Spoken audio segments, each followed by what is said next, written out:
وہیں گھر بنانے۔ بسم اللہ الرحمن الرحیم۔ سلسلہ درس سیرت چل رہا ہے۔ جناب نبی اکرم صلی اللہ علیہ وسلم کے دادا حضرت عبدالمطلب کا تذکرہ گزر چکا۔ اب ملحدین کا ایک اعتراض کہ جناب نبی کریم صلی اللہ علیہ وسلم کی بعثت کے لیے سرزمین عرب کی ہی تخصیص کیوں کی گئی، اس کا جواب اس مضمون میں ہے۔ صحیح مسلم میں واصلۃ بن الاسقع رضی اللہ عنہ سے مروی ہے کہ رسول اللہ صلی اللہ علیہ وسلم نے ارشاد فرمایا کہ اللہ تعالیٰ نے اسماعیل علیہ السلام کی اولاد سے بنی کنانہ کو منتخب فرمایا، اور بنی کنانہ سے قریش کو، اور قریش سے بنی ہاشم کو، اور بنی ہاشم سے مجھ کو منتخب اور برگزیدہ فرمایا۔ ابن سعد کی ایک مرسل روایت میں ہے کہ اس قدر اور اضافہ ہے کہ بنی ہاشم سے عبد المطلب کو پسند فرمایا۔ نبی کریم صلی اللہ علیہ وسلم کو حاشا اس بیان سے کسی قسم کا تفاخر مقصود نہیں، بلکہ حقیقت حال کو واضح کرنا مقصود ہے، تاکہ لوگ ان کی منزلت اور مرتبہ سے واقف ہوں، اور حق جل شانہ کی ایک نعمت کی تحدیث اور اس کا اظہار مطلوب ہے کہ اس سے رب العالمین کا لاکھ لاکھ شکر ہے کہ اس نے مجھ کو ایک برگزیدہ اور پسندیدہ خاندان میں مبعوث فرمایا۔ تفاخر اس کا نام ہے کہ اپنی بڑائی اور دوسرے کی برائی، اپنی تعظیم اور دوسرے کی تذلیل۔ اظہار حقیقت کا نام تفاخر نہیں ہے۔ اس کے علاوہ انبیاء اور اولیاء میں یہ فرق ہے کہ اولیاء پر اپنے کسی کمال کا اظہار بھی واجب اور لازم نہیں، حتیٰ کہ ولی پر اپنے ولایت کا اعلان بھی ضروری نہیں، الا یہ کہ کسی وقت کوئی دینی مصلحت اس اعلان کے لیے داعی ہو، برخلاف نبی کے کہ اس پر من جانب اللہ یہ فرض ہے کہ وہ اپنی نبوت و رسالت کی طرح اپنے خداداد کمالات کا بھی اعلان کرے، تاکہ امت اس مرتبے سے واقف ہو اور اس کے کمالات سے مستفید ہو، اور اس کی ذات ستودہ صفات میں کسی قسم کا کوئی شک و تردد نہ ہو۔ خدا نخواستہ کسی بد نصیب کے لیے تقریب ایمان کا باعث بنے، اور تاکہ جس طرح سے اس کی نبوت و رسالت پر ایمان رکھتے ہیں، اسی طرح اس کے مصطفیٰ اور مجتبی اور ہر حیثیت سے پسندیدہ اور برگزیدہ ہونے کا بھی ایمان لائیں۔ اور اسی وجہ سے حدیث میں ہے انا سید ولد آدم ولا فخرا، کہ میں تمام بنی آدم کا سردار ہوں، اور بطور فخر نہیں کہتا بلکہ بطور تبلیغ کہتا ہوں۔ اللہ کا حکم ہے یا ایھا الرسول بلغ ما انزل الیک من ربک وان لم تفعل فما بلغت رسالتہ، کہ اے رسول تم اس چیز کو لوگوں تک ضرور پہنچاؤ جو اللہ کی طرف سے تم پر اتاری گئی ہے، اور اگر بالفرض تم ایسا نہ کرو تو تم سمجھ لو کہ تم نے خدا کا پیغام نہیں پہنچایا۔ مقصد یہ ہے کہ میں اس حکم کی تکمیل کے لیے نبوت و رسالت کی طرح اپنی سیادات کا اعلان کرتا ہوں، حاشا مباحات اور تفاخر مقصود نہیں ہے۔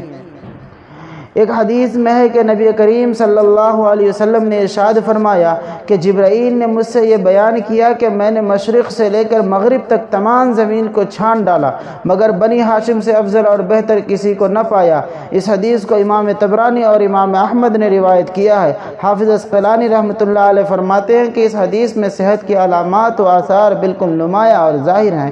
حکیم ترمذی فرماتے ہیں کہ جب جبرائیل امین نے پاک نفوس کی تلاش میں زمین کا چکر لگایا، مگر زمانہ چونکہ جاہلیت کا تھا، اس لیے جبرائیل نے ظاہری افعال و اعمال پر نظر نہ کی بلکہ فطرت و استعداد پر نظر کی۔ اس اعتبار سے عموماً عرب اور خاص بنی ہاشم سے کسی کو افضل نہ پایا۔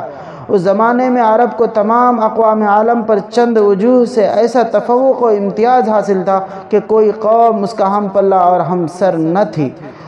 عربوں میں نسب دانی کا اس درجہ اہتمام تھا کہ انسانوں سے گزر کر گھوڑوں کے نسب نامے بھی یاد رکھے جاتے تھے۔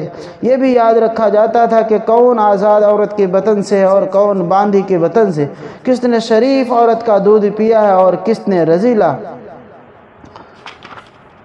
شجاعت و بہادری کا یہ حال تھا کہ جس وقت سارا عالم قیصر و کسریٰ کا محکوم اور غلام بنا ہوا تھا، عرب اس وقت باوجود اپنی بے سر و سامانی کے کسی کا محکوم نہ تھا۔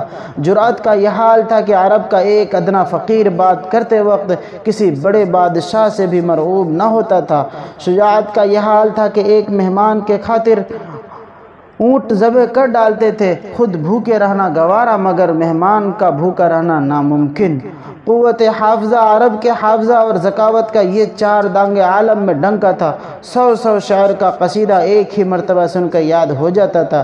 غیرت و حمیت کا یہ حال تھا کہ اپنی یا اپنے قبیلے کے ادنا بے حرمتی پر جان و مال کو پانی کی طرح بہا ڈالتے تھے۔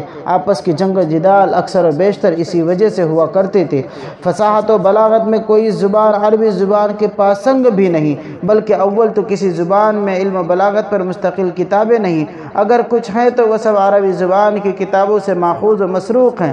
دست قدرت نے ان کی جبلت و فطرت پہ اخلاق و ملکات و جواہر کمالات و عدیت رکھے تھے، مگر جہل اور نادانی کی وجہ سے بے محل صرف ہو رہے تھے۔ لیکن انہی اخلاق و ملکات کا جب تعلیم ربانی اور تلقین رحمانی سے رخ بدل گئی تو یہی جاہل قوم جو عملاً درندوں سے بھی بدتر تھی وہ ملائک سے بھی افضل اور بہتر ہو گئی۔ یہی قوم جو قتل و غارت گیری میں مبتلا تھی جب راہ خدا میں جان نثاری اور سرفروشی کے لیے کھڑی ہوئی تو آسمان کے فرشتے سفید یا زرد یا سیاہ عمامے باندھ کر ان کی نصرت و اعانت اور ان کے دشمنوں سے جہاد و قتال کے لیے حاضر ہو گئے۔ بہرحال عرب کے لوگ اگرچہ افعال و اعمال کے لحاظ سے فی الحال اچھے نہ تھے، مگر اخلاق و ملکات و استعداد اور فطرت کے لحاظ سے نہایت پسندیدہ تھے۔ اعمال کی اصلاح سہل ہے مگر اخلاق اور فطرت اور جبلت کا بدلنا ناممکن۔